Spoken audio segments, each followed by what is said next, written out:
académicas. Muchísimas gracias, Luis, que el día de hoy vienes y nos presentas lo natural en la sexualidad. Los micrófonos y las cámaras son completamente tuyos.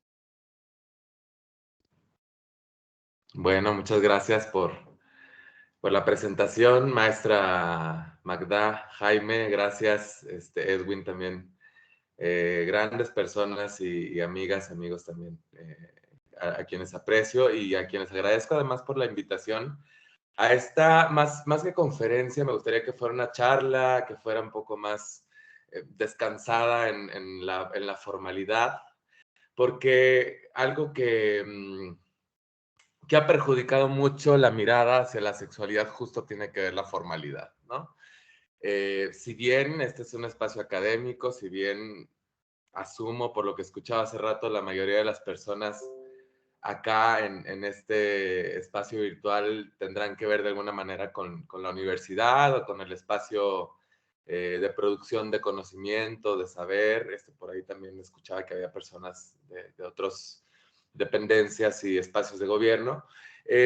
Digamos que la sexualidad, cuando se mete como al cuadrado conceptual, cuando se mete a la cajita, se encona y creo que esa es una de las cosas que vamos a hablar el día de hoy. Bueno, pues me gustaría muchísimo invitarte a ti que me estás viendo y escuchando a que si tienes alguna duda, algún comentario, no te esperes hacia el final, sino en el momento en que quieras también como abrir, digamos, el espacio, puede ser cada vez que lo necesites. A lo mejor, digamos, como para tener un orden, te pediría que me escribieras una pregunta, si está bien para ti, o quizá que se pudiera recaudar a lo mejor estas preguntas con Edwin justo, porque entiendo que a veces preguntar sobre sexualidad, cualquiera que este sea el tema, porque la sexualidad es un mundo, es algo muy amplio, a veces nos puede provocar cierta vulnerabilidad, sensación de vergüenza, qué sé yo, ¿no? Entonces, lo que necesitas para sentirte segura, seguro, segure, confiade en este espacio, adelante. Yo voy a hacer lo posible por también estar para ti. Y bueno, pues justo, ¿no? Aprovechando ahorita que decía Magda sobre ser el experto en la materia, también te pediría que dispongas tu escucha y que dispongas tu mirada desde tu propia expertise sobre la sexualidad. A mí me gusta mucho partir de la frase, y es una frase que me hace mucho eco siempre, en la que digo que cada persona es experta en sí misma. Tú eres experto, tú eres experta, eres experta en ti misma, en ti misma, en ti mismo. Y digamos que desde esa expertise hay mucho más aprendizaje, hay muchos más conocimientos que la información que incluso se pueda generar desde acá y que se pueda rebotar. Por supuesto, la producción del saber, los conocimientos académicos son importantes. Eh, Nos ayudan a entender el mundo, ¿no? Las ciencias sociales en sus distintas formas de investigar la realidad, en sus distintas formas de abordarla, creo que han sido importantes para poder estar el día de hoy aquí hablando, teorizando, compartiendo, dialogando estos temas que quizá en otro momento no es que no tuvieran posibilidad o cabida, sino que desde los lentes que nos vamos poniendo es que entonces podemos ir destapando, digamos, como la realidad. No hay una realidad ya hecha, no hay un mundo propiamente construido, rígido, objetivo, duro, sino el mundo lo vamos haciendo conforme vamos caminando, ¿no? Parece un poco romántica la idea, pero creo que un poquito esta hora de conversación vamos a extendernos a desmenuzar esa romanticidad con la que quizá empiezo esta mañana, hacia un aspecto más reflexivo también, ¿no? Esta conferencia no pretende, por así decir, como llenarnos de números ni de datos cuantitativos, etcétera, sino es puramente, digamos, un espacio reflexivo.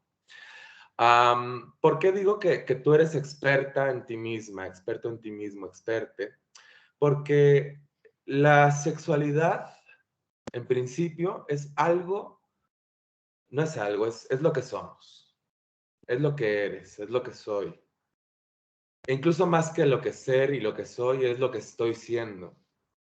La sexualidad no es, como decía ahorita, el mundo rígido, es algo que se va haciendo a diario, cada minuto, conforme vamos conviviendo, conforme nos vamos relacionando hacia afuera, es decir, con las personas, con los objetos, con la información, con la historia, la política, la economía, eh, las redes, qué sé yo, y hacia adentro, ¿no? Con cómo voy sintiéndome, con mi historia de vida, ¿por qué no hasta con mi fisiología, mis hormonas, mi corporalidad?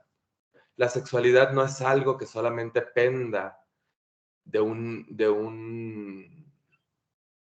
espacio conceptual, que quiero decir, como no es biológica meramente, no nada más es fisiológica. Cuando hablamos de natural, de pronto como que hay una tendencia a ponerlo allá, ¿no? Como que sexualidad la pensamos en una parte de nosotras, ¿no? Ese es un pensamiento que fuimos adquiriendo sin darnos cuenta, eh, quizá desde principios del 1900 más o menos. Y conforme se van, y esto quizás tú ya lo sepas, que conforme vamos repitiendo cosas, vamos asumiendo que esas cosas son la verdad y que esas cosas son lo natural y aparecen entonces, un poco como cuando manejamos un coche, quienes manejan o saben manejar coches, en principio parece que es algo que se tiene que estar haciendo, pensando, articulando, habilitando todos los músculos de nuestra atención, de nuestra corporalidad, nuestra sensación proprioceptiva con el espacio. Y cuando menos nos damos cuenta, estamos conduciendo sin pensar, haciéndolo de forma, voy a entrecomillar a partir de ahora, natural. Todo lo que aparece como natural en la sexualidad es una red de aprendizajes, diría que hasta milenarios. La concepción todavía en 1920, no hace mucho, hace 100 años, ¿no? Aunque es mucho, todavía en 1920 se pensaba que las mujeres eran inferior a los hombres y que tenían que estar en casa, que eran histéricas, que sus desequilibrios emocionales tenían que ser acotados por el hombre que es racional, proveedor, objetivo, y que la mujer tenía que estar dedicada a la crianza y al espacio del hogar. El mundo era muy pequeño en aquel entonces, la población era inmensamente más pequeña en número a como se puede percibir ahora en los países, ¿no? En el mundo en general. Vean cómo es estos temas del COVID, de las infecciones. Sí, las pandemias así son, pero también el gran número de personas que somos hace que todo sea más rápido. En aquel momento el mundo, y no puedo generalizar, pero sí pensémoslo como desde un espacio bastante amplio, el mundo pensaba esto, las personas pensaban esto, creían esto, esta era la verdad. Las mujeres mismas creían que esta era la verdad. Esta verdad naturalizada, en un espacio además, en un contexto donde estaba habiendo revoluciones en el mundo, guerras, donde se necesitaba este pensamiento en el que el hombre es el que sale, la mujer es la que se queda, el tema de la reproductividad para tener más hijos, generar proletariado, personas obreras que pudieran trabajar en las fábricas, en la producción del carbón para mantener los ferrocarriles. Todo ese espacio histórico estaba ocurriendo mientras estábamos pensando estas cosas como verdaderas. Ninguna idea que tengamos sobre la realidad es una idea natural. No hay ideas que sean verdaderas por sí mismas, aunque las asociemos, digamos, con la naturaleza, ¿no? Con las formas como viven los animales, con las formas como hace las plantas para crecer, etc. Ahorita vamos un poquito para allá. Entonces, esta idea que era la verdad estaba ocurriendo en un contexto donde esta idea era posible y hasta diría de cierta manera necesaria. Todas las formas de pensamiento, llega un momento en la historia del ser humano, de la persona humana, en que empiezan a tener un poco de caducidad, en las que las ideas empiezan a estancarse, ya no nos suenan tan bien, las personas empiezan a dudar, a friccionar con esas ideas rígidas, y que es un poco lo que está pasando el día de hoy en muchas cosas, y por qué no, y todavía más en terrenos de sexualidad. Ya no estamos en una época en la que las instituciones, y las instituciones me refiero a la idea de institución, son las rectoras de nuestra vida. Y esto no es gratuito, esto empezó a ocurrir hacia finales del siglo XX. Ustedes recuerden la entrada del neoliberalismo en México, pero en general en las economías del mundo, dinamitó a las instituciones, el IMSS, ¿no? Gordo, que nos daba todo, ¿no? El alberca, gimnasio, teatro, salud, empezó a reducirse y digamos que las beneficiarias y beneficiarios de esto fue el sector privado, ¿no? Se empezaron a privatizar los servicios, los bienes, los productos, ¿no? Toda esta caída de las instituciones también hizo que se cayeran muchas otras instituciones que no alcanzamos a ver, como lo son, por ejemplo, las políticas del género, ¿no? Que operan en todo, incluso en nuestras cuerpos, en nuestros cuerpos, en nuestros cuerpos. Yo siempre digo que el género es una institución mucho más grande, es la institución más grande que hay en el mundo, y nuestros cuerpos son sus oficinas. No nos damos cuenta, pero lo traemos, todos los días estamos trabajando para el género. Y creemos que así es, y creemos que es verdad, y que esto que decimos que somos, cuando nos reportamos como hombres, cuando decimos que somos mujeres, estamos atendiendo a una actitud natural. Lo que pasa es que la actitud natural se va haciendo a fuerza de repetición, de tal manera que hoy puedo decir, yo soy hombre, y no darme cuenta cómo me hice hombre, cómo me hicieron hombre. Y no estoy hablando de los órganos sexuales, ¿no? Cada una de ustedes, cada uno de nosotros, cada uno de ustedes también, podrá dar cuenta de cómo fue naturalizando aquello que en principio tiene que ver con tecnologías de género de repetición. Tecnologías es una palabra aguda, porque hoy la vemos como lo virtual, como la computadora, aquello que nos facilita la vida, pero una tecnología, digamos que es cualquier herramienta que nos ayuda a algo, pues, ¿no? Los juguetes con los que nos socializaron son una herramienta. La ropa con las que nos socializaron son tecnologías. Nuestros cortes de cabello son tecnologías. Las palabras que se nos permiten son tecnologías. Y todo eso, a manera de repetición, juntando la A más la B más la C, me va a dar igual a D, ¿no? Y se cree que entonces es así, que juntando todos estos elementos tendría que darnos un resultado. La sexualidad, lo decía hace rato, entonces será lo que estamos siendo.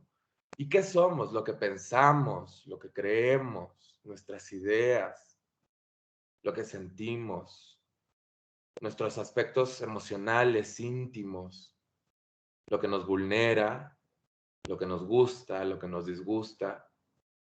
también nuestra corporalidad, que es siempre cambiante, que siempre se está actualizando. Toda esta sexualidad completa es una sexualidad que a la hora de teorizarla o academizarla se separa. Y entonces podemos entender la sexualidad como biopsicosocial, ¿no?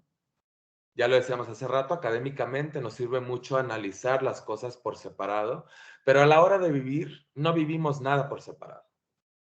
Somos seres completos, de alguna manera, pues. Siempre estamos viviendo como en un todo. Y ustedes vean cómo, y díganme si no, la sexualidad la aprendimos así, como nos enseñaron nuestros cuerpos.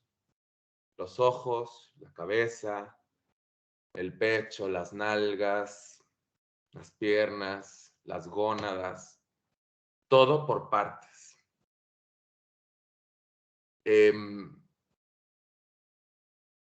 Incluso muchas veces tenemos lingüísticamente como estos desplazamientos, ¿no? Me duele la cabeza, ¿no? Y es verdad, queremos ubicar lo que nos está doliendo, pero al hacer eso también nos estamos partiendo, como si el cuerpo fuera una cosa y mi yo mental, racional fuera otra cosa. Somos cuerpo, no tenemos un cuerpo. El cuerpo no es algo que se tenga. Si yo agarro de la mano a alguien, no le estoy agarrando la mano a la persona, estoy tomando a la persona. Somos cuerpo todo el tiempo. No tenemos un cuerpo, somos cuerpo. Si me duele la cabeza, me duelo yo.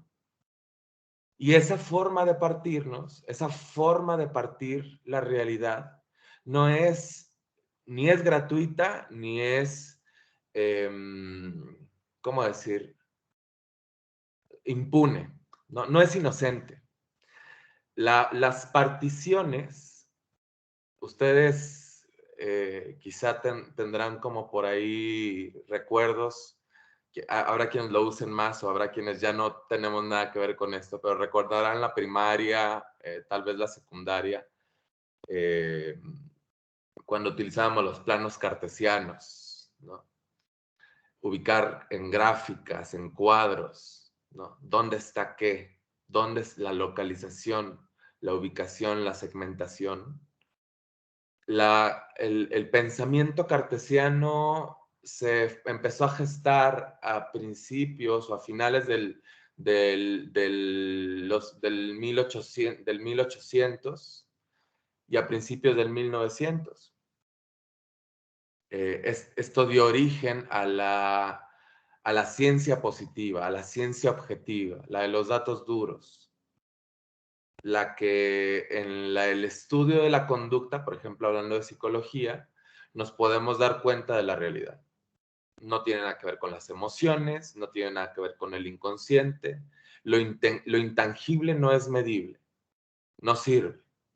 Solamente es real aquello que se puede observar, aquello que se puede ver y aquello que es medible.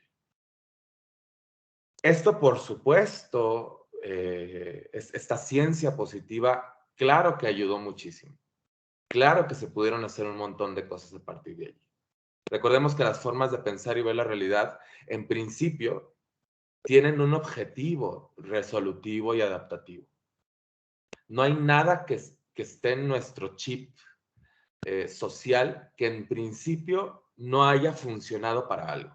El tema es que ya no nos funcionan muchas cosas y seguimos haciéndolas. Esta idea de que las mujeres, decía hace rato, son seres irracionales, histéricas, desvalidas, solamente funcionan para la crianza, es una idea, les decía hace rato, en 1920, pero es una idea que se lleva gestando 5,000 años. Ni más ni menos. 5,000 años a partir de que las organizaciones sociales originarias devinieron en familia, y después de que devienen las familias, se producen las civilizaciones, se da inicio a lo que consideraríamos cultura, aparecen los reinos, las monedas, se domestican los animales, etc. Empiezan las conquistas, las colonizaciones, la salida de los esclavos de Egipto o de las personas en condición de esclavitud de Egipto, el pueblo judío, digamos, de quienes somos herederas y herederos de pensamiento, y su colocación en otro espacio se da a partir de las matanzas. Salen personas esclavizadas, se meten al desierto 40 años, Moisés y sus amigos, y por supuesto que no iban a aguantar, necesitan reproducirse. Aguantar me refiero a aguantar, a vivir, pues. Se iban a morir en el desierto sin nada que les ayudara a la subsistencia. Necesitaban reproducirse. Y entonces aparece el libro del Levítico, que ustedes verán en el Pentateuco, uno de los primeros 5 libros de la Biblia, en donde se regula la vida sexual. De las primeras regulaciones históricas de la vida sexual aparecen allí. Se prohíbe las relaciones entre hombres, se prohíbe la masturbación, se prohíbe tener relaciones sexuales con personas que están menstruando. Todo eso que hoy creemos que es antinatural, que puede como ser desagradable, que puede como mejor convenir no tener relaciones hasta que ya me sienta bien y ya no esté menstruando. Eso que decimos, pues que sí se casen, pero que no le llamemos matrimonio, porque pues, el matrimonio es entre hombre y mujer. Todo eso empezó hace 5,000 años siendo meramente con un propósito no reproductivo, sino un propósito de subsistencia. No hablo de supervivencia, porque eso es biologizar, eso es esencializar las cosas, sino de una subsistencia social. Necesitamos personas para seguir incrementando el número del clan y, por supuesto, para después meternos a Jericó y darle cuello a todas las personas que están ahí y ya tener un espacio en el cual quedarnos y decir que Dios nos lo regaló. Así vamos generando la naturalización de nuestras ideas. Y las vamos repitiendo y les vamos poniendo capas y capas. Ya después a estas relaciones monogámicas, etcétera, se les puso la embarrada del amor romántico y entonces creemos que este es el amor. Anteriormente las personas que se casaban, si se amaban, eran muy mal vistas. El amor no era para amarse. El matrimonio no era cosa de amar. Se amaba no a las concubinas, a las personas que no son tus esposas, ¿no? No a la pareja. El matrimonio era algo que se utilizaba y todavía, para heredar bienes, para heredar un apellido y hacer una línea de linaje, por así decirlo. Entonces, volviendo un poquito, me salgo a veces bastante del calzón cuando voy conectando ideas, pero volviendo un poco al principios del siglo XX, te decía que esta forma de ver la realidad cartesiana, objetiva, fue importante, pero también fue heredera del pensamiento religioso. La ciencia, digamos, que hoy conocemos, copió el modelo religioso. ¿Qué nos decía antes el modelo religioso? ¿Quién está arriba y quién está abajo? ¿Qué es superior y qué es inferior? Los padres de la iglesia después lo teorizaron, ¿no? ¿Qué es pecado? ¿Qué es la santidad? La mujer inferior nace en la religión antes de que después la ciencia lo teorizara y encontrara datos para decir que la mujer era inferior. Y con esto hablo, por ejemplo, del psicoanálisis. Quien puso primero este pensamiento bipartido, hetero, social, no heterosexual, heterosocial, es decir, diferente. La izquierda, la derecha, arriba, abajo. No es que esto no exista, pero son formas dicotómicas de ver la realidad. Y ahora nuestros cerebros, nosotros, nosotras, nosotres, pensamos así, de manera dicotómica. Distorsionamos la realidad de esta manera. ¿Me quieres? No me quieres. ¿Te gusto? No te gusto. Por eso decía hace rato que la sexualidad no es lo que somos, sino lo que estamos siendo. En el momento en que decimos yo soy, nos metemos a una rigidez, incluso aunque sea buena. Y la rigidez duele.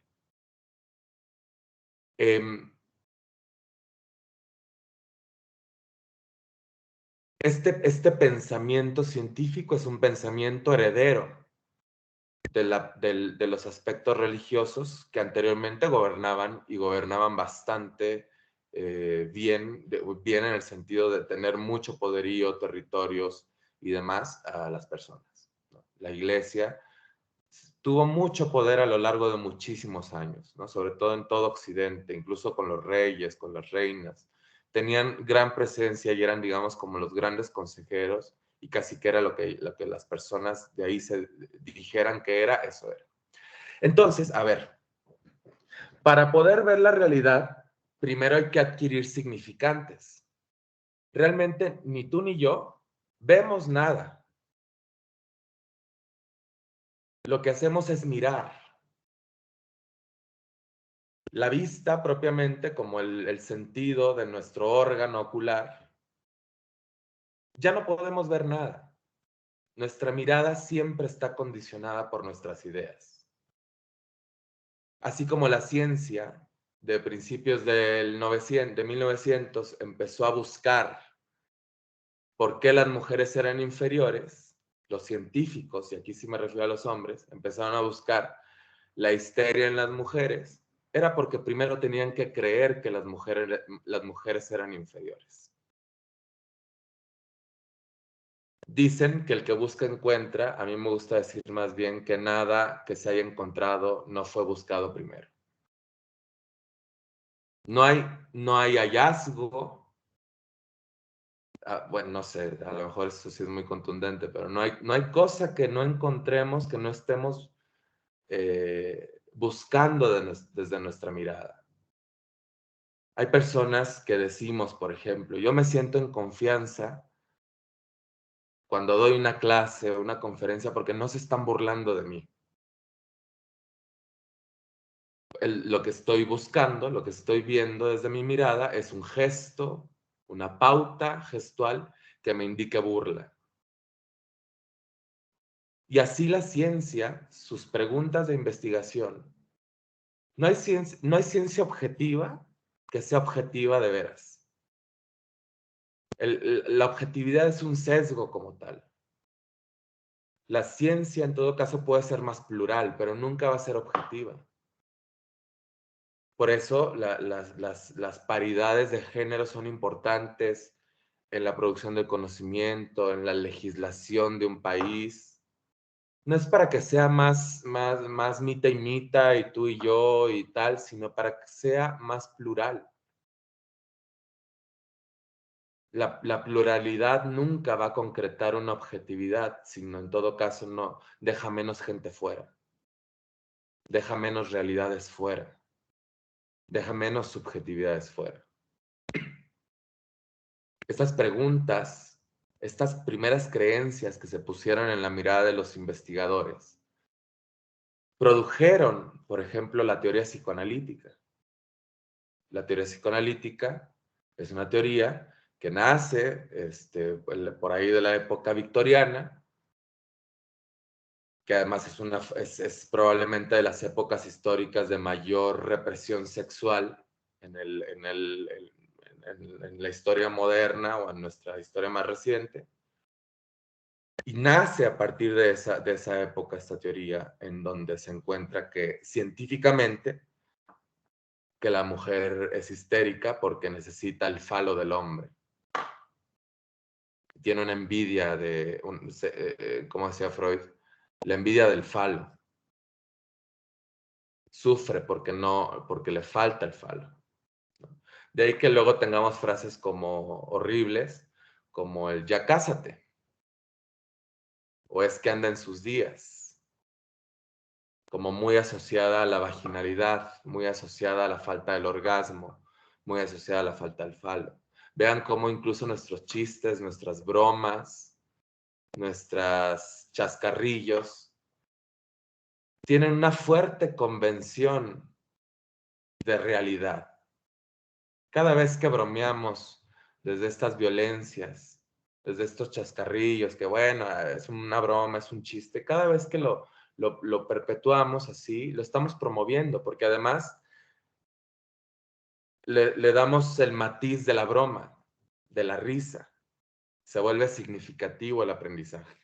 Aprendemos más desde el placer que desde el dolor. Y sin embargo, lo que seguimos produciendo es dolor.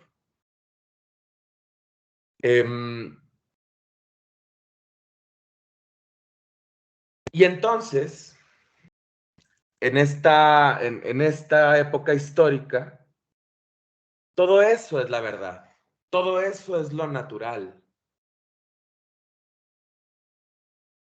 ¿Y quién queda, digamos, como escondido en esta parte de la historia? El hombre.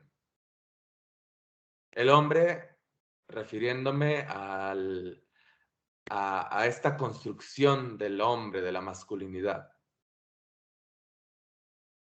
Somos los que ordenamos la realidad, los que investigamos la realidad. A partir de por ahí desde los años 40 hacia los 60, se empieza a pulsar muchísimo el ritmo, los botones y el acelerador de las ciencias sociales. Y entonces empezamos a entender la realidad desde otras formas no objetivas, no esencialistas, no naturales. Y esto también lo empujó muchísimo las olas del feminismo, por ejemplo. En algún momento de este tránsito, las investigadoras, las primatólogas, se empiezan a dar cuenta que la forma en que se había visto la primatología, ¿no? El bonobo o el chango es que trae un mazo y que es para golpear, son descripciones que habían hecho los investigadores hombres. No necesariamente lo que trae el mono es un mazo. No necesariamente lo que está haciendo es pelear. No necesariamente lo que está haciendo es dominar. Lo que pasa es que se lee con la forma en que mi mirada ha sido condicionada. Y acuérdense que esto no es, ¿cómo decir? No es una cosa deliberada que elegimos en la mañana y decir, yo quiero pensar así. La forma como pensamos es una gran convención social que lleva ocurriendo mucho más tiempo del que nosotras tenemos en la Tierra y que va a seguir incluso cuando nosotros nos vayamos de acá. Cada cierto tiempo nacen nuevas ideas como estas que estamos hablando el día de hoy, de la sexualidad no naturalizada, no esencialista. Y generan fricciones sociales, ¿no? Generan disrupciones incluso, polarizaciones a veces, la derecha, la izquierda, la ultraderecha, los conservadores, las personas liberales, claro. Y no es que una sea más o menos, cada idea es hija de su propia época. Lo que ocurrió es que desde hace 50 años, o quizá un poco menos, el mundo ha vivido la revolución más importante que pueda haber en toda la historia de la humanidad. La tecnología esta. En el momento en que se empieza a ver lo que está ocurriendo en el otro lado, entonces puedo, digamos, abrir el espectro de mi realidad. En el momento en que me empiezo a enterar, y esto lo provocó mucho la telecomunicación, la apertura de la sexualidad. Hablando de este diplomado, los estudios de género empiezan a surgir cuando se empieza a ver en la tele lo que está ocurriendo en la guerra. Y entonces ya no es el país que va a la guerra y el orgullo nacionalista, sino Lo que estamos viendo es la crueldad de la guerra, el dolor de la guerra, la muerte de la guerra. Y las instituciones empiezan a fragmentarse. Ya no están basadas en ideales, en los grandes valores.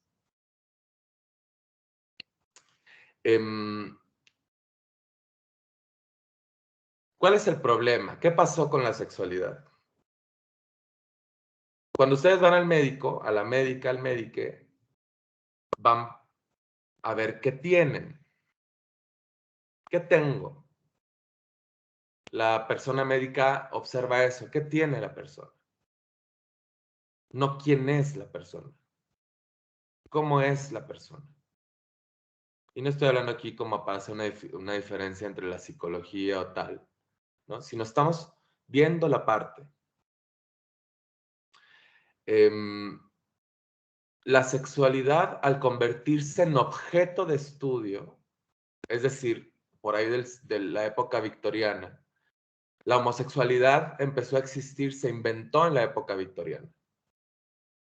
No es que antes no hubiera personas, hombres, mujeres, que tuvieran relaciones con otros hombres, con otras mujeres, en Grecia, en Egipto, antes. No es que no existiera, incluso eso no era problema. Nada más acuérdense que para los judíos, porque había que ahorrar espermatozoides para generar prole.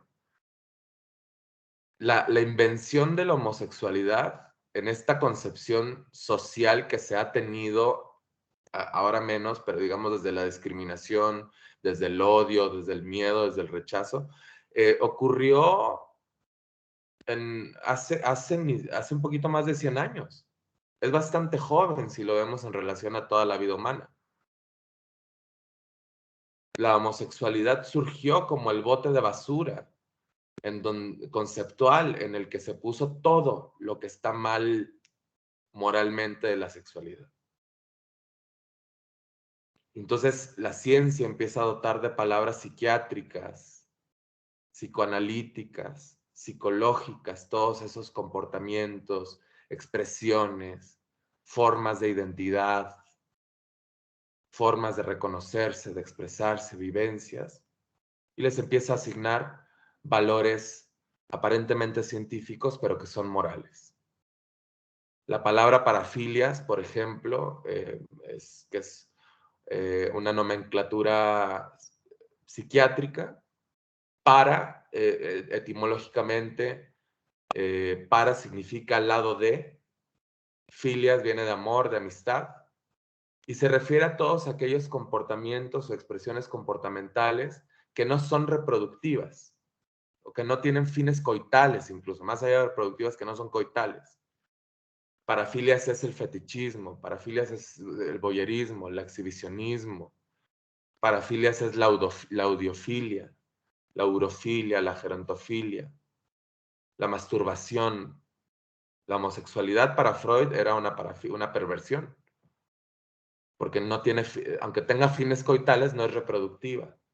Es inmadura esa sexualidad. Lo que nos está diciendo esto, más allá de asustarnos como todo el aparataje, es que la ciencia se ordenó en función de un modelo reproductivo, biologicista, pero de biologicista tiene nada. Acuérdense que para que a la ciencia le importe la reproductividad, ¿de dónde viene eso de hace 5,000 años? ¿Por qué nos importa tanto reproducirnos? Porque hace 5,000 años un pueblo que huyó del esclavismo en Egipto necesitaba gente para matar a otra gente y tener casa. Y hoy estamos pagando los platos rotos de esas personas y no nos damos cuenta. Y creemos que la reproducción y que la naturalidad y que la familia natural y tal. Y la verdad es que las familias heterosexuales, las personas heterosexuales que tienen relaciones pene, vagina, vulva, etcétera, lo que menos hacen o hacemos es reproducirnos. Nuestros órganos sexuales los utilizamos para el placer, los utilizamos para la micción, es decir, para la orina, Y allá, cuando nos acordamos, o allá cuando se nos chispoteó, tal vez nos reproduzcamos. No digo que no se desee la reproducción, habrá personas que lo deseen, que quieran, pues, pero vean cómo no es el objetivo primordial de los órganos sexuales. Y también vean cómo lo estoy diciendo. Cómo nos lo enseñaron en la escuela, el aparato reproductor. ¿Qué implica nombrar las cosas con ciertas palabras y no otras? Que con esas palabras generamos realidades. Y entonces, ¿qué pasa con personas que tienen vulva y que tienen vagina, pero cuyo útero, digamos, no se desarrolló bien? Sus óvulos no se desarrollaron, sus ovarios, su producción ovular. ¿O qué pasa con una persona que tiene pene, que tiene testículos, que tiene uretra, pero su conteo espermatoidal es poco? Hay un dolor interno en esa persona. ¿Por qué? Porque hemos estado repitiendo lingüísticamente que somos personas para la reproducción, que nuestros aparatos son reproductivos. Y la verdad es que muchas personas se pueden someter a un tratamiento, habrá otras personas que ni quieran, que ni deseen, que no lo necesitan. Pero ¿cuál es el gran estigma? Es un estigma social. Porque seguimos concibiendo desde nuestra lingüística realidades que aparecen aparentemente como naturales, entrecomilladamente, y que son solamente expectativas, mandatos y pautas sociales, morales, religiosas, económicas, políticas, históricas. No dejemos de ver el contexto.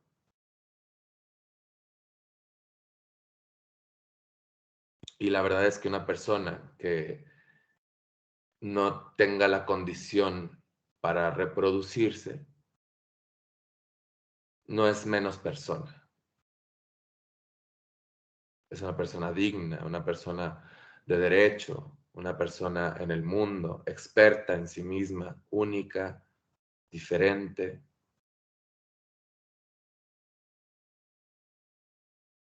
Con relación a qué quedaría invalidada esa persona. No a la biología. La biología es lo de menos.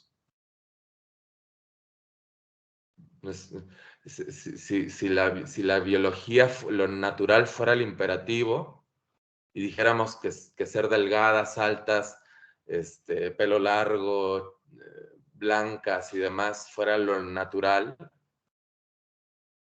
pues ya nos estaríamos yendo al carajo muchísimas personas. Y la verdad es que a diario nos aman personas, nos quieren personas, nos relacionamos con personas. ¿Qué nos duele de no poseer ciertas atribuciones? Lo social, no es lo biológico.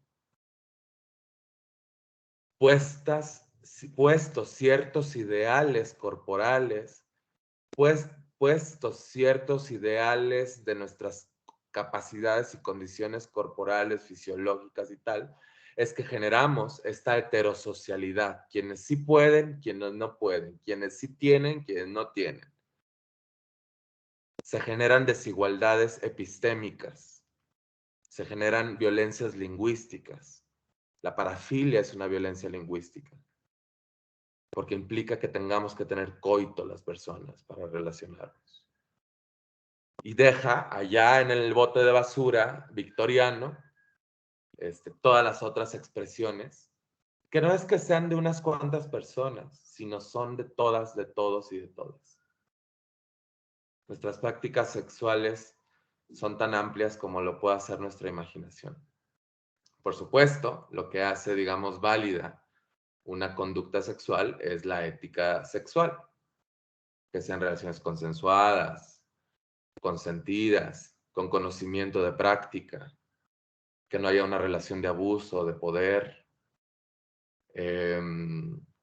y que se esté disfrutando además, ¿no? Que sea buena para mí o para las personas con las que se está compartiendo, y que además se pueda decir no cuando ya no quiera o cuando ya no lo desee. Pero fuera de eso, digamos además del espacio ético,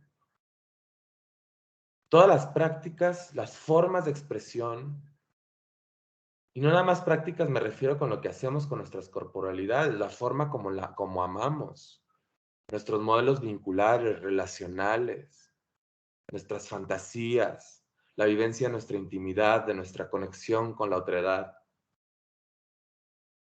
Todas estas formas son únicas y obedecen a los aspectos sociales, pero también a mi propio deseo y a mi propia historia.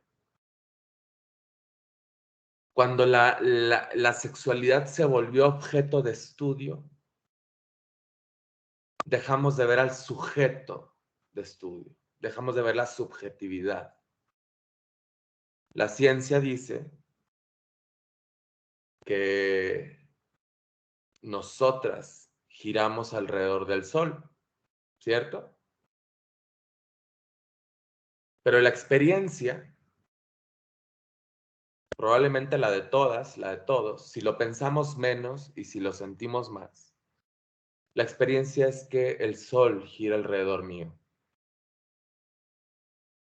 Mi experiencia, el reporte de mi experiencia, es en todo caso lo que hace que una sexualidad sea la sexualidad, mi vivencia de la sexualidad.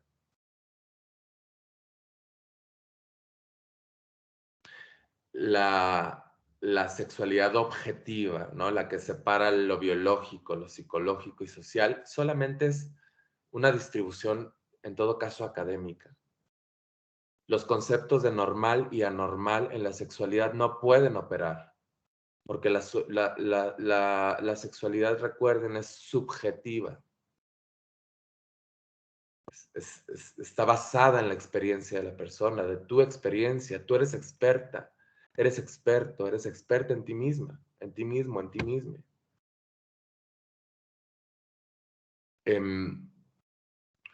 La normalidad es un concepto estadístico. Ayuda, sirve, claro. Tan sirve que puedes o no entrar a un no quiero decir marcas, pero puedes o no entrar a la universidad en la caseta de vigilancia si el termómetro no da 36. Por supuesto que sirve, porque que ahí diga 39 indicará que tienes que correr al laboratorio y del laboratorio a un hospital. Claro que la numeralia objetiva, por supuesto que nos sirve y salva vidas, ¿cierto? El asunto es trasladar, que el intento del traslado de los aspectos que describen la realidad dura, objetiva, medible, a lo subjetivo. Y fíjense cómo luego utilizamos esas palabras, ¿no? La psicología la psicología y la autoayuda se han hermanado mucho últimamente. La palabra resiliencia es una palabra que viene de la física, de la metalurgia, de los metales y de los cuerpos resilientes. Y es una palabra que nace de la objetividad y la queremos poner en la subjetividad. Las personas resilientes. Somos resilientes. ¿Y quién no lo es? ¿O qué es la resiliencia?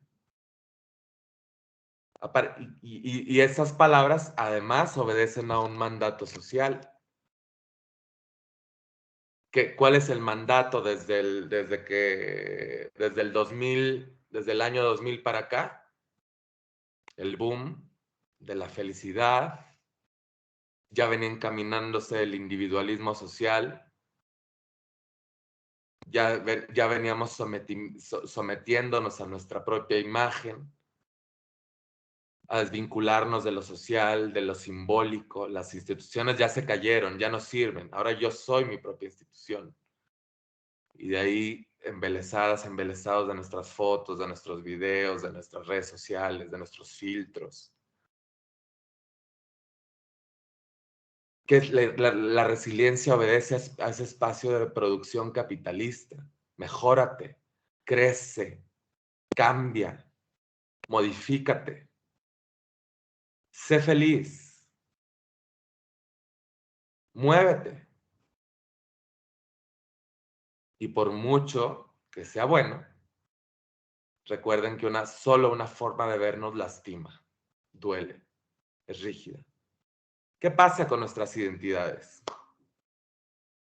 La palabra identidad nace allá donde les comentaba, en la época victoriana.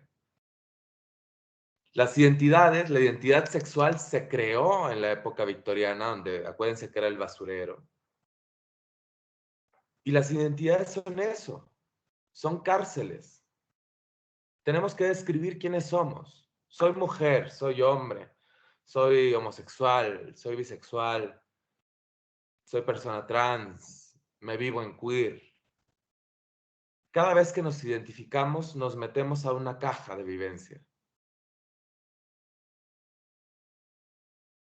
El asunto es que las poblaciones vulnerables tenemos que meternos a esa caja necesariamente para poder pelear nuestros derechos, para poder enseñarles a las personas a respetarnos, para apoderarnos y empoderarnos de espacios públicos, políticos, legislativos. Nos tenemos que meter a la caja que nos jode. Y esa caja, si bien nos ayuda, digamos, también a esto, también es una de las cajas que hace que la sexualidad parezcan esenciales, la sexualidad natural. El problema de los estereotipos no es que no puedan ser ciertos, sino no es lo único que somos. Y además, hablando de la sexualidad esencial, creemos que así debe de ser. ¿Qué es la sexualidad esencialista? Pensar que porque yo nazco con ciertos órganos sexuales, tengo que ser todo lo demás, que es el sistema sexogenérico. Si biológicamente nazco hembra o macho, que no son las únicas opciones, aprovecho para decirlo, el sexo biológico son las condiciones, las características fisiológicas y físicas de un cuerpo heredadas genéticamente que conforman complementariedad de la reproducción. Es decir, hay dos polos, pero en medio de esos polos hay un montón de posibilidades también de estar. Hay personas que tienen vulva, pero que no tienen vagina. Hay personas que tienen vulva, pero tienen testículos. Hay personas que tienen pene y tienen pechos, caderas prominentes, voz delgada,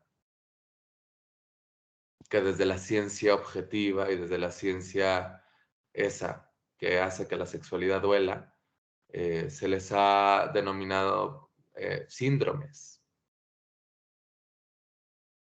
un conjunto de signos y síntomas. ¿Y cuál es la bronca de esos síndromes?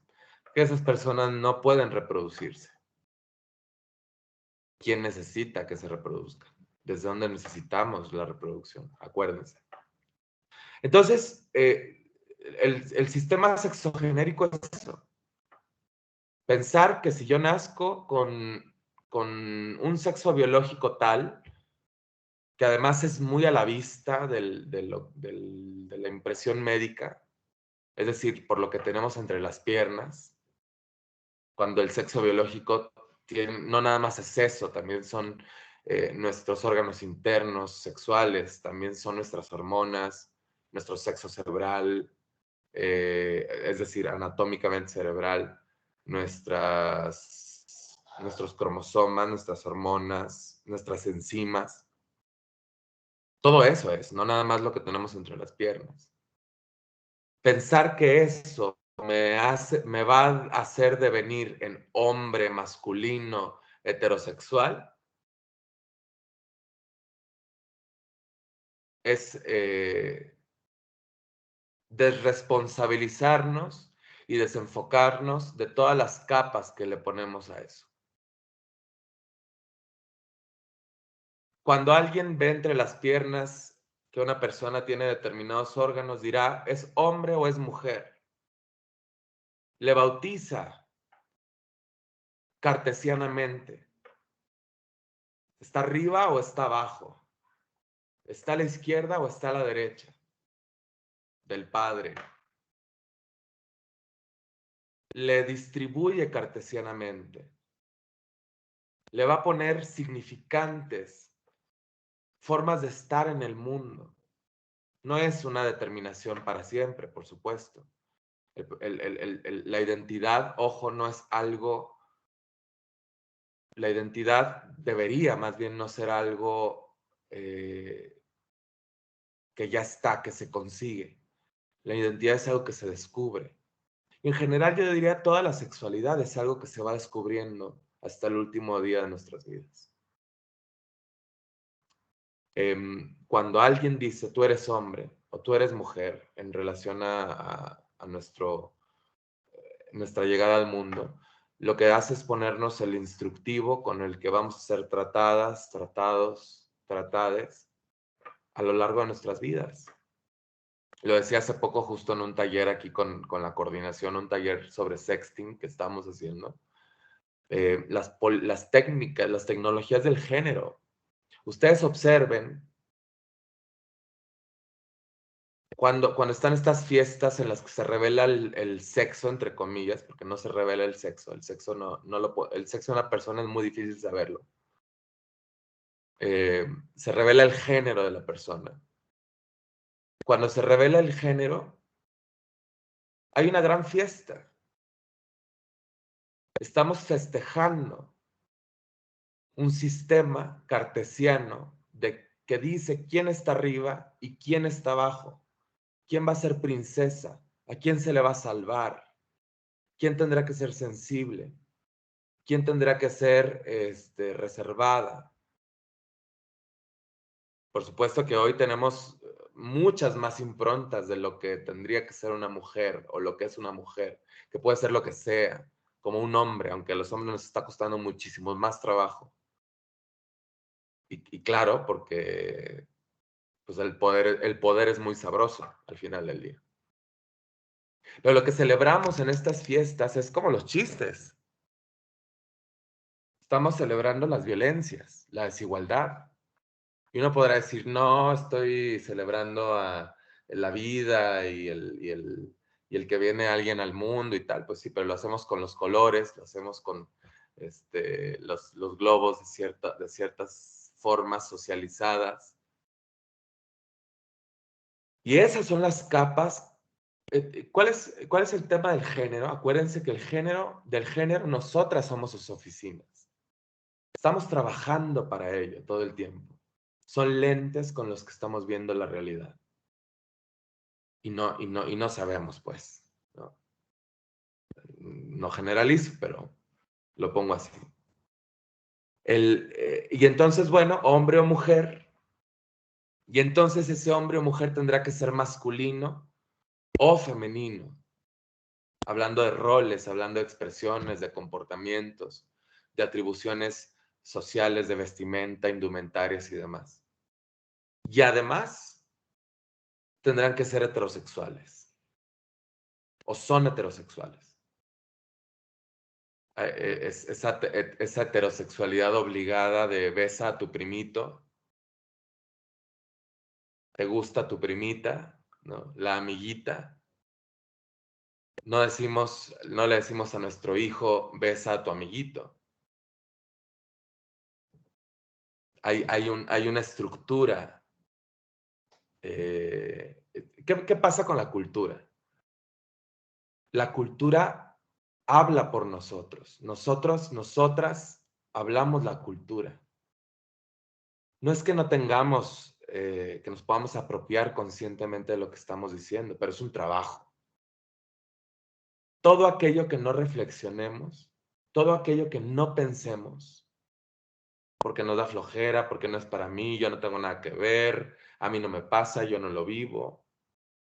Todo eso que yo no cuestiono, la cultura tiene un empaquetado en su refrigerador para meterlo al micro y que te lo comas. Y esto no lo digo de manera conspiranoica. Todo el tiempo, nacemos en un mundo del lenguaje, nacemos en un mundo simbólico, un mundo determinado por el lenguaje. No vemos el mundo como es, vemos el mundo como somos. Y lo que somos es producto de elaboradas convenciones y ficciones sociales que se hicieron desde allá y en el entonces, y que yo hoy creo que son verdad, que son reales. Incluso esto que estoy diciendo, pues. Ese empaquetado cultural entra ahí donde yo no reflexiono y donde no me cuestiono. Y creemos que es así. Y creemos que es la verdad. Solo que es más difícil apalabrar como yo creo que esto es, porque mi cultura y mi educación lo dice. Parece que cuando entramos al espacio subjetivo no hay forma de defendernos. ¿Y cuál es el recurso para decir que sí, que no debe de ser? Lo natural. La ciencia objetiva, el espermatozoide y el ovario.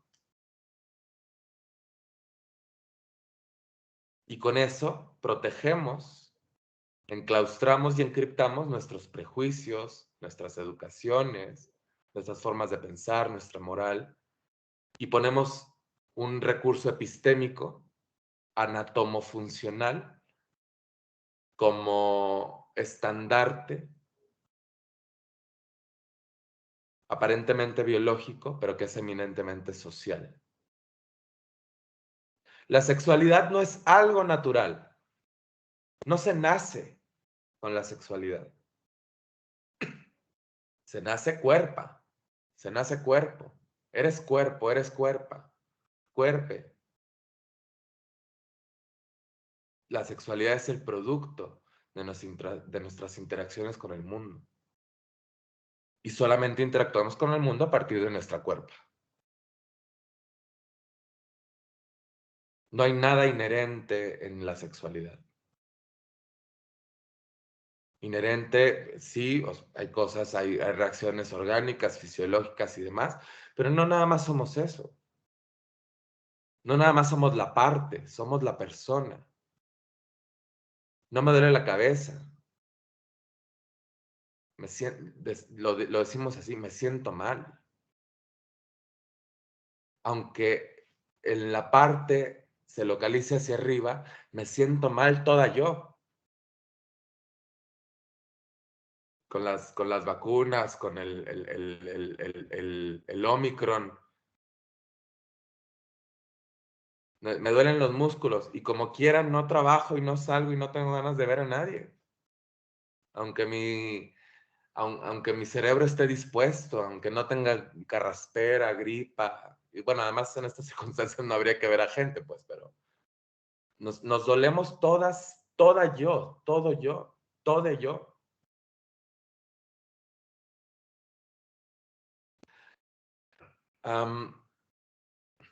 Y entonces impedimos no nada más que la sexualidad de las otras personas sea como deba ser o como tenga que ser o como se quiera hacer, sino incluyendo la mía. La, la forma, digamos,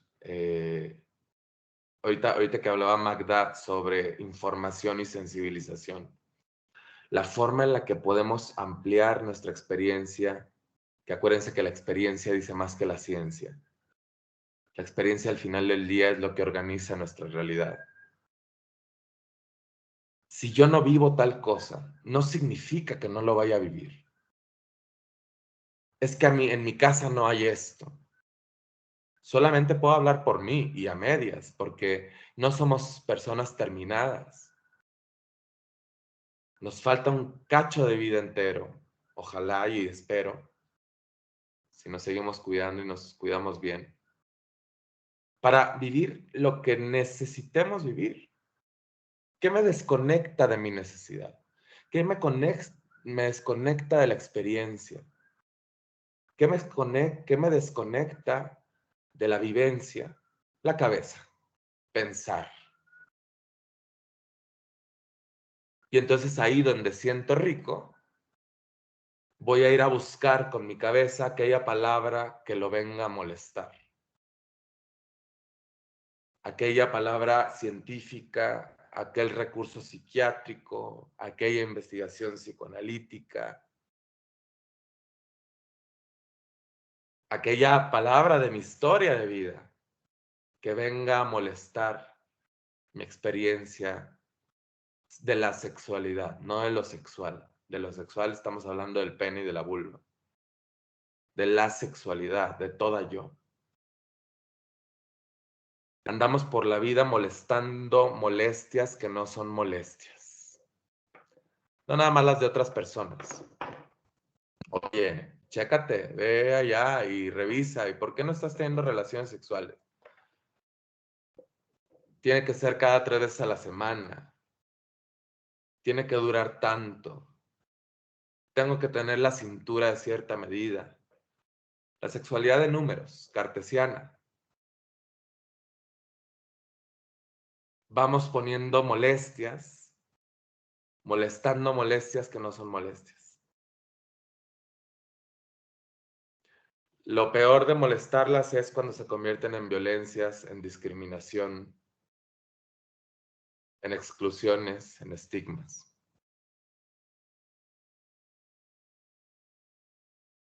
¿De qué nos queremos desconectar? Te agradezco mucho tu escucha, te agradezco mucho tu atención. Tenía preparada una presentación, pero funciona más y mejor platicando. Te había comentado al principio que pretendía ser más una charla. Por supuesto, si te veo en el diplomado, tendrá, digamos, como un poquito más de forma metodológica y tal. Pero este es el parteaguas para pensar los estudios de género, cómo nacieron, de dónde vienen, la teoría queer. Y no nada más el espacio de la diversidad sexual. O incluso pensemos la sexualidad diversa, no nada más desde la sopa de letras, LGBT, sino sexualidad diversa corpórea, sexualidad diversa de mis ganas. Somos seres en proceso, no sucesos.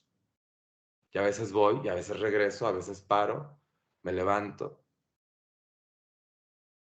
Salgámonos de nuestras propias prisiones, que nos desconectan de nosotras y entre nosotras.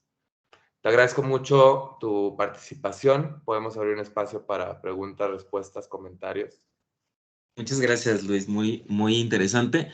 En efecto, vamos a abrir un espacio para preguntas y respuestas para que mientras las vayan pensando, tengo algunos avisos y leer algunos comentarios que ya están en el chat. El primero es que les pusimos ahí un link de asistencia, perdón,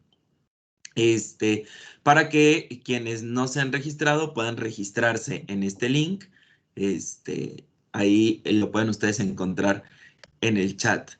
Dice la maestra Dora Leticia Martínez Lara: felicidades a Luis Falcón, destacado actor, reconocido a nivel nacional como el mejor estudiante, entre otros logros, y ahora conferencista. Eres una persona de excelencia, Luis. Mi admiración y cariño. Felicidades por todos tus logros. No es fácil hablar de estos temas y tú los expresas de una manera clara y natural. Qué bueno que apoyas a los jóvenes con este tipo de información. Saludos. La maestra Marta Alicia Gómez Sánchez, y la maestra Liliana Certuche, así como Blanca Peña, te mandan felicitar por brindar esta información tan importante, y que todos los días pues aprendemos algo. Digo, yo justo mientras ibas como en la charla, ¿no? Justo como platicando y abriendo como... Y yo creo que la facilidad de las charlas es como escuchar y preguntarte, y luego, mientras uno va escuchando, resolver esas mismas preguntas que uno se va haciendo con la información que viene después. Pero coincido mucho en que nos encasillamos, ¿no? Y encasillamos las experiencias de las otredades.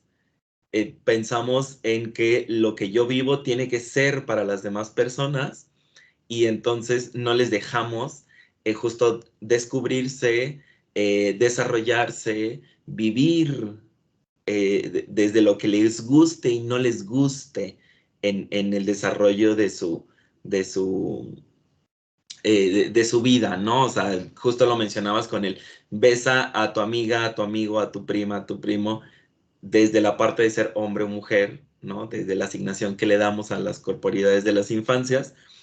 Y no les dejamos, ¿no? Que lo hagan de manera natural. Los niños, las niñas, las niñas imitan lo que hacemos los adultos. Entonces, si yo veo a mis papás darse un beso, voy y creo que puedo besar a todo mundo, sin importar cuál sexo o género se asuma. Y lo primero que hacen las familias, creo, es como, no beses a tu primo. Eres niño y entonces tú debes besar a tu prima, a tu amiga, a tu hermana, a tu mamá, pero no a los de tu mismo sexo, ¿no? Por mencionar un ejemplo. Y entonces no dejamos que la persona se desarrolle, pues, y entonces decida por sí misma si quiere besar a un hombre, a una mujer, a una persona en genérico, si el beso es como esa cumbre, ¿no? De expresiones de la sexualidad, o si puede andar besando a todo mundo porque tiene un vínculo emocional con otras personas. Y bueno, pues gracias por resolverlo en ese momento. Itzel Estefanía Cárdenas pregunta, ¿cómo poder platicar sobre estos temas con los pequeños e introduciéndoles esa apertura mental para ver la sexualidad desde otras perspectivas? Yo creo que de entrada, con las infancias pues, están adquiriendo lenguaje, ¿no? Acuérdense que el lenguaje no es impune. El tema del lenguaje incluyente no nada más es usar la E o la X, es decir órganos sexuales y no aparato reproductor. ¿Me explico? Ese es el lenguaje incluyente.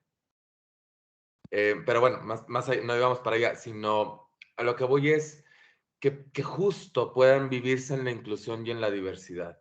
No nada más enseñemos una sexualidad de parte. Este es tu pene, este es tal.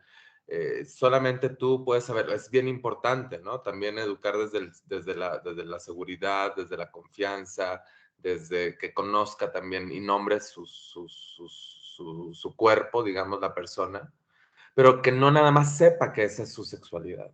Sus emociones son su sexualidad, lo que piensa, cómo lo necesita, cómo le gusta, pedirle permiso de que se le va a tocar, aunque yo sea su mamá, aunque sea tal. Eso, acuérdense que la educa más, no educa tanto la información, sino el cómo informamos. No hay no educar, ¿no? Si a mí me dicen en secreto que la menstruación y que ve, escóndete, que no te vea tu hermano, ¿no? Por mucho que yo le diga que la toalla y que la farmacia y que el tampón y tal, si lo estoy secreteando, esa es la educación que se está poniendo. Esas son lo que educa en la sexualidad son las actitudes. La información será importante, por supuesto, pero educan más las actitudes que la información. O digamos que la actitud será la base para poner la información. Em, y otra cosa que yo diría es también quitarnos este sistema cartesiano. El adultocentrismo es cartesiano. Nuestra hija, nuestro hijo, nuestra hija es experta y experto en sí mismo también. No hay mayor expertise que la persona va reportando. Y acuérdense que no es la verdad, es su verdad. Siempre confiemos en las infancias. Lo que les preguntemos, ¿qué necesitas? ¿Cómo quieres tú? Para ti, ¿cómo está bien? Eso va a ser vital e importante. Siempre hay que preguntarles porque eh, cada quien tiene un saber. Claro, yo como adulto necesito pasarle cierta información, ¿no? Incluso con las adolescencias, ¿no? Tomo toda mi humanidad y le digo a la persona adolescente, mira, yo sé que a lo mejor esto yo lo sabes, pero desde mi preocupación y mortificación y mis cosas, te comparto cómo me ha ido a mí, sin decir que este es el saber universal, supremo e institucional. Abramos espacios de diálogo. Y que justo mencionabas, siempre anoto como palabras claves, ¿no? La parte de reportar, ¿no? O sea, sí, cómo reportamos lo que está pasando en nuestros cuerpos, si mi mamá, si mi maestro, si mi maestra, si mi papá me dijeron en secreto la situación de la menstruación. Me dijeron en secreto que debía conocer los nombres de los órganos sexuales. Me dijeron en secreto que no había que hablar de la sexualidad, ¿no? Y entonces, en secreto, sin más, no reporto que me duele, que se ve una infección, que hay algo distinto, que me siento violentado, violentado, violentada. O sea, no lo digo porque justamente estamos como en esa parte de cómo comunicamos las cosas. Hay otras dos preguntas que dice, bueno, la primera es cómo pueden contactarte para saber si hay tiempo para una conferencia similar a estos temas. Si quieres, ahorita les pasamos tus contactos. Itzel Estefanía Cárdenas dice, ¿qué pasa con los niños que tienen arraigadas ideas machistas e inconscientemente discriminan o se sienten incómodos al hablar sobre homosexualidad? Que van en las amistades con personas homosexuales, hablando dicotómicamente. Y la otra pregunta es, retomando el tema de las fiestas, donde menciona que más que revelar el sexo, se revela el género, me queda la duda el por qué. ¿No es más viable que lo que se revela son los genitales, ya que ninguno de los dos estará definidos hablando de sexo y género? Ok, en la primera pregunta, ¿qué pasa con una infancia que tiene como un pensamiento machista? Pues pasa que lo está aprendiendo, ¿no? Y, y, y, y a ver, ojo, el tema con las violencias es que muchas de ellas aparecen así, invisibilizadas, lingüísticas, con risas, no las vemos. Se llama violencia simbólica. La violencia de género, las violencias de género muchas veces son simbólicas. Entonces, cuando tú le dices a una persona, está haciendo violencia, ay, ahora todo es violencia, ¿no? No alcanzan a ver porque es simbólica. Acuérdense que los símbolos son convenciones que de determinadas sociedades hacemos. ¿Por qué el papel, perdón, el dinero, no lo rompemos, no lo tiramos, si se nos pierde, pues, era un papel con la foto de Benito Juárez? No, menos si es de 500. ¿Por qué? Porque todas tenemos convenidos que ese papel vale lo que vale. Y que la firma del presidente del Banco de México lo hace más real, más legítimo. Y es un papel, un reverendo papel. La violencia simbólica es eso. Es el pacto que todas y todos firmamos a diario y legitimamos con nuestras microacciones. No necesariamente, por eso se ha hablado de micromachismos también, porque son violencias simbólicas, no es el golpe, no es el sometimiento psicológico, es el chiste, es quien lava los platos cuando me levanto de la mesa, quién tiende la cama, quién habla más, quién habla menos. Todos esos pactos que estamos firmando a diario son los que hay que aprender a ver. Y lo importante de las violencias es que hay que nombrarlas, hay que decirlas, visibilizarlas. Pero otra vez, yo lo diría, y esto se está haciendo a nivel institucional, pero también en la casa, como una justicia reparativa, restaurativa. No es punitiva como ya te equivocaste y al rincón de pensar sí, al rincón o ya no comes, sino vamos a aprender por qué te estás equivocando. vamos a aprender por qué hablar de las personas de tal manera no tendría que ser. Y no hay mejor aprendizaje, como lo decía Magda hace rato, que el que es sensible. ¿Cómo le facilitamos a nuestras hijas, nuestros hijos, experiencias que les sensibilicen? A lo mejor yo nunca, jamás, digo no a lo mejor, jamás voy a vivir la experiencia de un aborto, por ejemplo. Pero en consulta, si acompaño un aborto, tendré que buscar desde mí algo parecido, desde donde la persona lo está nombrando, para entonces tener también, digamos, como una paridad empática con lo que me está diciendo. Y no nada más conceptual, informativa, las técnicas de la terapia. La empatía es alcanzar, no es ponerse en los zapatos del otro, porque nunca lo vamos a lograr. No se puede. Sino ponerme atrás del otro, de la otra, a ver desde su mirilla en la medida de lo posible y entender cómo vive el mundo. Es un trabajo de sensibilización. Y en relación a lo de las fiestas de sexo de género, les comentaba ahorita que realmente no podemos saber qué sexo tiene la persona. Sí se puede saber, pero digamos que no es algo que nos ocupa mucho a nadie. Para saber el sexo de una persona, el sexo biológico, ¿no? Meramente biológico, es decir, corpóreo, fisiológico, hay que conocer 7 dimensiones, ¿no? Las cromosomas, las hormonas, las gónadas, las enzimas, la anatomía cerebral de la persona, sus órganos sexuales internos pélvicos y sus órganos sexuales externos pélvicos. Solamente si sabemos cómo están sus 7 dimensiones corporales, entonces podemos decir, esta corporalidad, hablando desde la biología, es una corporalidad de macho, o esto es de hembra, ¿no? O de estados intersexuales, que es como se le conoce a todos los estados que están en medio de esta complementariedad reproductiva. Pero cuando se asigna el sexo de asignación, es decir, sí, cuando se truena un globo y sale el color rosa, sí estamos dando a conocer el sexo de la persona y el género. El género porque es rosa, ¿no?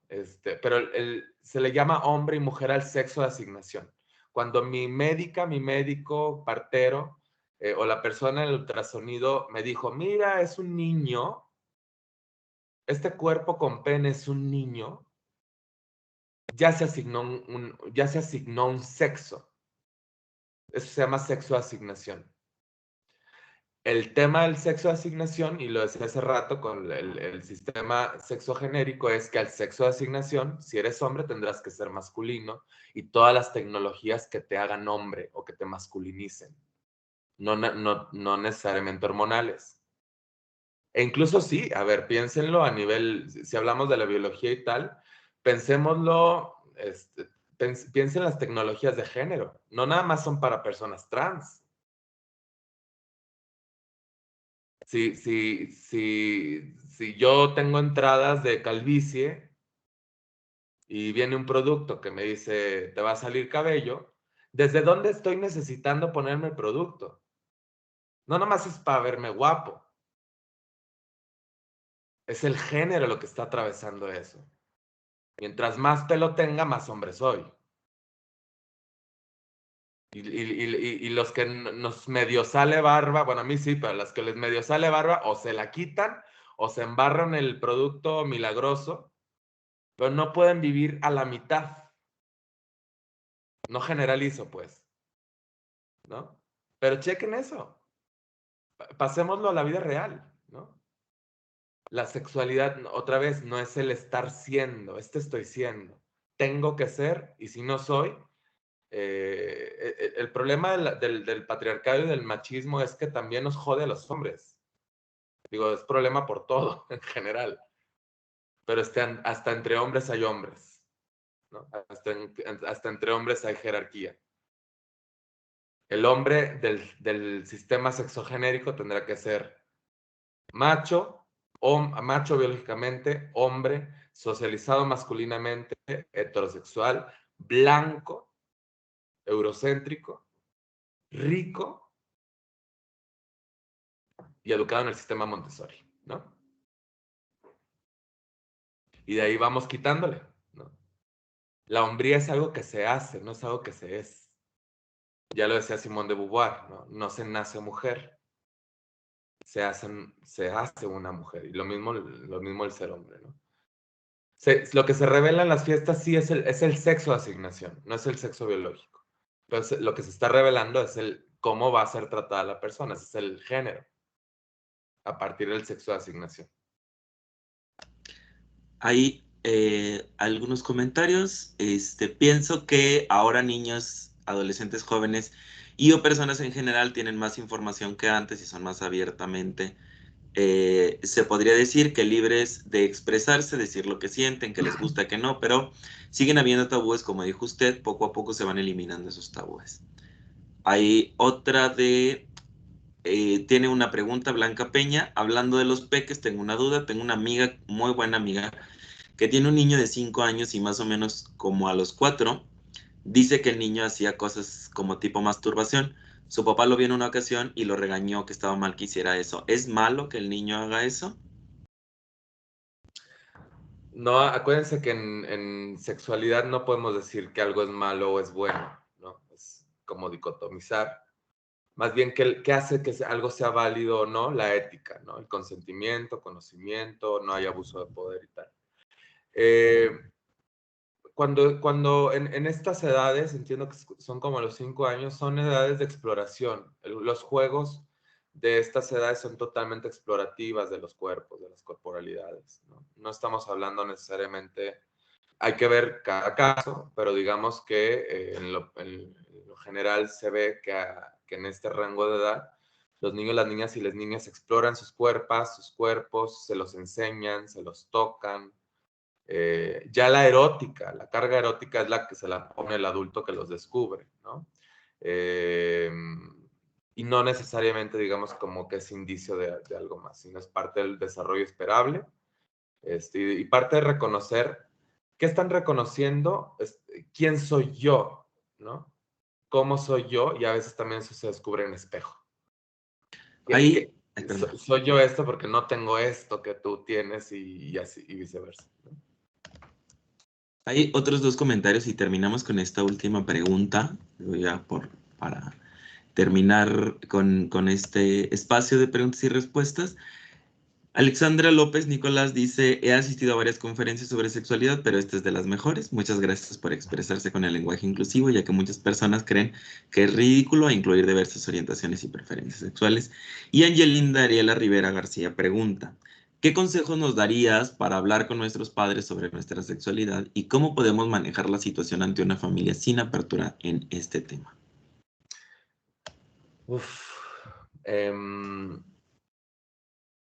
Primero, preguntarnos desde dónde necesitamos compartirlo, ¿no? Creo que eso va a ser también elemental para saber qué tanto puedo esperar, qué tanto me urge, qué tanto sí es súper necesario, ¿no?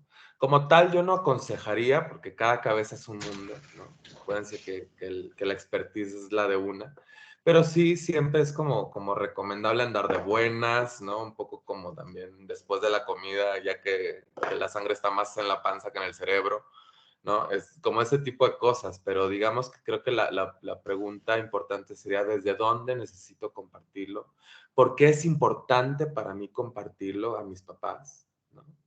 ¿Y qué me imagino que puede pasar? No para tener miedo ni nada, sino para ver qué voy necesitando en esa imaginación.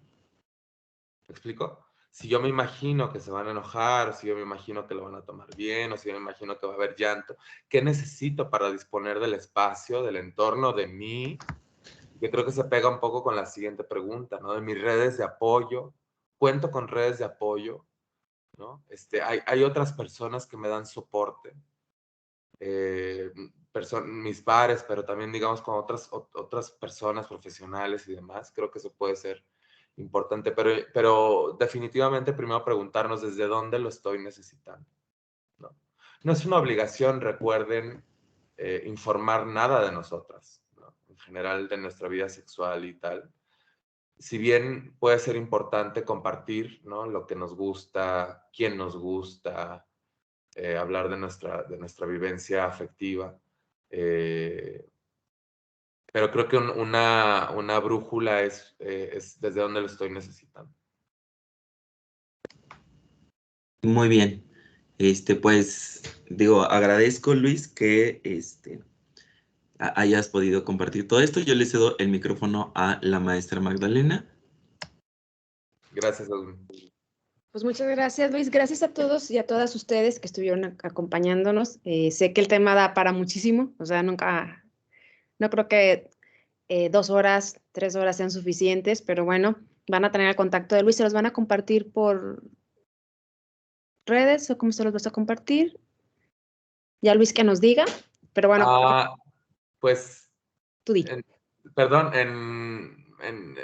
mi correo, si quieren lo pongo por acá, Ok. y mi Instagram, y eso, ¿no? Igual a Edwin quizá le puedan preguntar directamente, pero aquí lo pongo en el chat. Para que ya pues muchas gracias, Luis. Muchas gracias por tu tiempo, por esta información que es muy importante y que sin duda después de esta charla, de esta plática, bueno, pues hemos cambiado, ¿no? Yo creo que nuestro pensamiento, nuestros paradigmas cambian o fortalecemos ideas, aclaramos dudas y nos surgirán otras más seguramente, pero bueno, pues lo importante es resolverlas y actuar en consecuencia. Gracias a todos ustedes. Luis, pues está con nosotros todavía en la coordinación este año y esperemos que mucho tiempo más colaborando, pero bueno, ustedes pueden contactarlo a él directamente. Gracias a todas y a todos. Estamos a sus órdenes a través de la Coordinación de Igualdad de Género por parte de la Universidad Autónoma de Coahuila. Que tengan una excelente tarde, cuídense, abríguense porque va a bajar la temperatura. Lindo día, gracias a todas y a todos. Gracias, un abrazote. Feliz día para todas, para todos, todes. Muchas gracias. Gracias. Ahí puse el dato en el chat, por si alguien lo alcanzó.